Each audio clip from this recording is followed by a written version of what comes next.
Yebo. Bakudala ngihamba nawe le ndlela solo ngasuka nawe kasheya. Mina ekhaya. So ngisebenza okuningi empilweni yami. Kunzima. Kodwa ngenkilozi yaseMqabeni uNkulunkulu wamvusisa. Nginomuzi, angisebenzi umlungu kodwa nginomuzi. Nginomuzi nje angihlali nje ukhuphini Nkosi yami ngihlala nabelungu. Esimeni engikuso uNkulunkulu wangivusisa nemoto. Ngithenge ikhandlela. Abaningi bayazi ngithenge ikhandlela la umprofeti sasenkhandlela. Ungithintile nje mayethi kuNosizo kwatholakala isilwane. Inkathi. Kwakuprofeti ngithema ngaliphela nje ikhandlela. Kwaphuma inyoka emzini wami. Wakwezwa ukuthi uphuma inyoka. Yezwa kodwa. La uthwa na. Uthi amen kini. Aleluya. Aphuma inyoka uthi amen. Hawusona haleluya. Ngizosana imoto nje namhlanje ekuseni ngebhetri.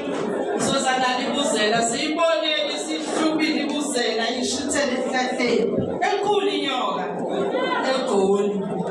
Kodwa angisaba lutho ngoba ngiseMqabeni. Uphuma kwenyoka ke bathandekayo Nkosi yami bantu baseMqabeni. Ngiyazidla ngami ngiyakhanya ngami.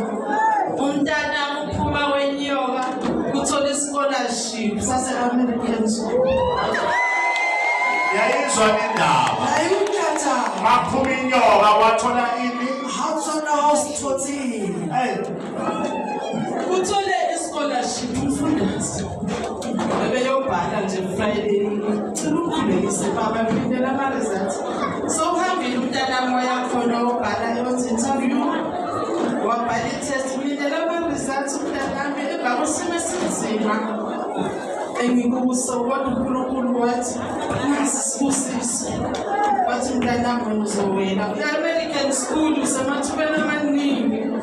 Ngokuthi uye overseas. Mangabe nje kuya ama-results umntana wami uyahamba uyohlala khona e-Midrand.